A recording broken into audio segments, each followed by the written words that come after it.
An ideology is a worldview, a system of values, attitudes, and beliefs which an individual, group, or society holds to be true or important.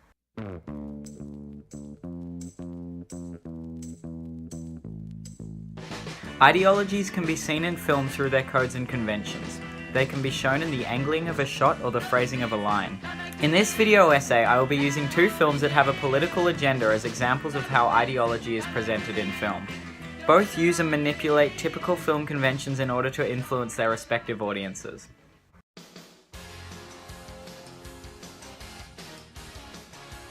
In 1986, Hollywood released the testosterone-charged hit Top Gun. It was an action-packed naval film that must have struck a chord with audiences because it became the most popular film of the year and kicked off Thomas Cruise's career.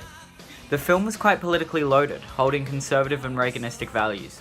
It was violently patriotic and, most relevant to this video essay, subtly encoded hidden values of white supremacy through its codes and conventions. 31 years later, comedian Jordan Peele wrote and directed the critically acclaimed horror Get Out. The film was a critique and evaluation of modern liberal racism.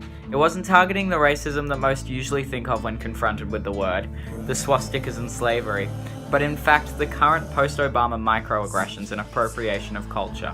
Its clever storytelling and political commentary resonated with audiences and it became highly successful. Both films subtly represented their agendas through their codes and conventions. Media codes are the technical and symbolic choices made in a film that create meaning to an audience. Media conventions are the generally accepted ways of doing things in media, such as the superhero beating the villain in a dramatic duel at the end of every Marvel film, or using lo-fi hip-hop music as a soundtrack for your video essay. Top Gun is a predominantly white film. The cast and crew are pretty much collectively Caucasian. In 1986, this was the norm, to have an entirely white cast and crew. The exception is, of course, the token black guy. Wikipedia's definition of tokenism is the practice of making only a perfunctory or symbolic effort to be inclusive to members of minority groups, especially by recruiting a small number of people from underrepresented groups in order to give the appearance of racial or sexual equality within a workforce. This applies to Top Gun. People of color are given side roles in order to fill a quota. If a room is filled with only white people, the monoethnicity is noticed. By including a black character, an illusion of equality is reached. What are you doing here? What do you mean? Well, I'm supposed to be the only black guy at this party. Oh, shit. Yeah, I know. It's whack. Hey, man, my bad, man. No doubt. Why don't you take this, man? Thanks. All right? Do your thing. Hey. Yep. Peace out, brother. Hey, honest mistake. You just swear about it, right? In Top Gun, the role of the one black guy was played by this man. This is Clarence Gilliard. This is his character, named Sundown. Sundown's role in the film is minimal. For a large portion of the film, Sundown is a background character. He is included in most scenes of the pilots, but is given very few lines. His role only becomes prominent when he stands in the way of our handsome white hero, Thomas Cruise. He is given this negative role due to society in 1980s America having subtextual hostilities towards people of color. Gilliard's character merely being there as representative of the diverse and open military, but its role in the plot appeals to the white fear of black people taking their jobs. The scene of Thomas yelling at Clarence, the only time Thomas loses his temper in the entire film, represents the handsome white hero putting the black person back in his place. This hidden racism is shown through Scott's chosen codes. In this scene, Gilliard's character is to be interpreted as a faceless black man. This is coded through the mise-en-scène.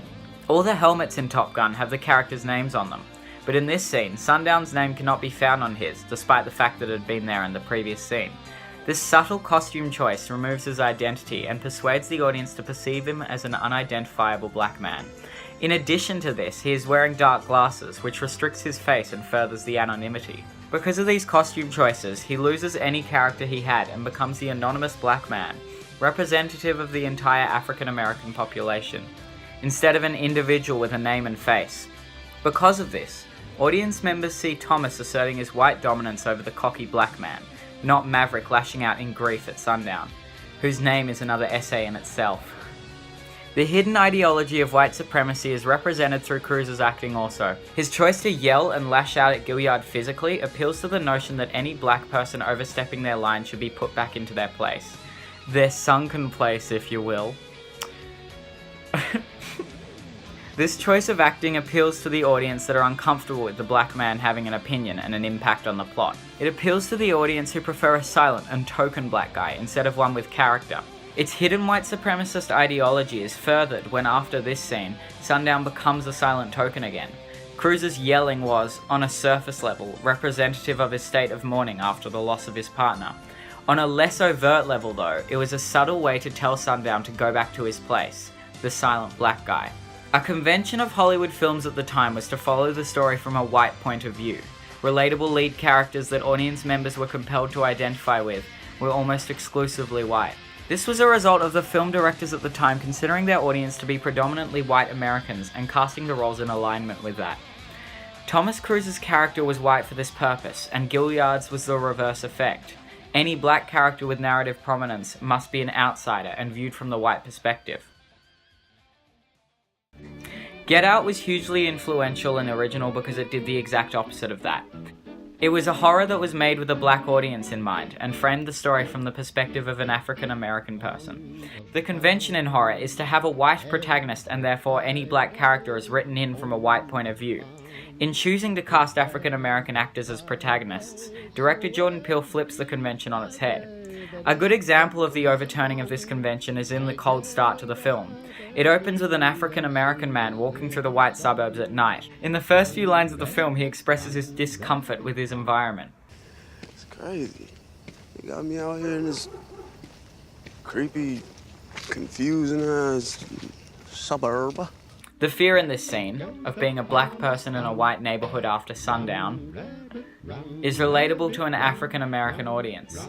The horror element is derived from the real fear that black Americans feel in the suburbs at night. This convention is further flipped with the setting of this scene. Peele's choice to set it in a suburb is a direct contrast to the usual convention of suburbs in horror. Usually, the white picket fence is a safe haven in horror. It's where the home is. The white protagonists usually go camping, or to a haunted house, or venture into an abandoned theme park, or a spooky forest. The horror happening in the suburbs further enforces that this film is about fears that African Americans have, not whites. White people are unafraid of the suburbs. It's where they thrive. The symbolic code of setting is used to further turn the usual horror conventions on their head and emphasize the difference in perspective between African Americans and Caucasians. Later in the film, this overturning of the convention is continued when Chris finds safety in the forest. Forests are conventionally the dangerous place in horror. When Chris chooses to run from the friendly mansion into the safety of the dark woods, it shows the typical conventions of setting in horror being flipped even more. Another way that the convention is flipped is the monster of the film. While walking through the suburbs, Andre isn't attacked by zombies, or Mike Myers, or aliens. He is attacked by a white man. As I've said previously, the white man is conventionally the hero, the relatable protagonist that the audience is expected to identify with. But the convention is reversed through the acting choices of both men in shot, and the white man becomes the object of fear for the audience. This choice was made in order to shift the perspective for an African American audience, and subvert the convention. It plays on the fear of being racially profiled. It also served as a way to orient the audience and communicate that Get Out would not be a typical white horror. The man in the car might as well have been played by Thomas Cruise. The flipping of conventions through the symbolic code of acting was used to convey the fear of racial profiling and informed the audience that Get Out would not hold a Caucasian perspective, like the typical horror convention. Top Gun used the codes and conventions to reflect the dominant values of its time, while Get Out flipped the conventions in order to communicate the emerging ideology of a post-Obama era. Thanks for watching.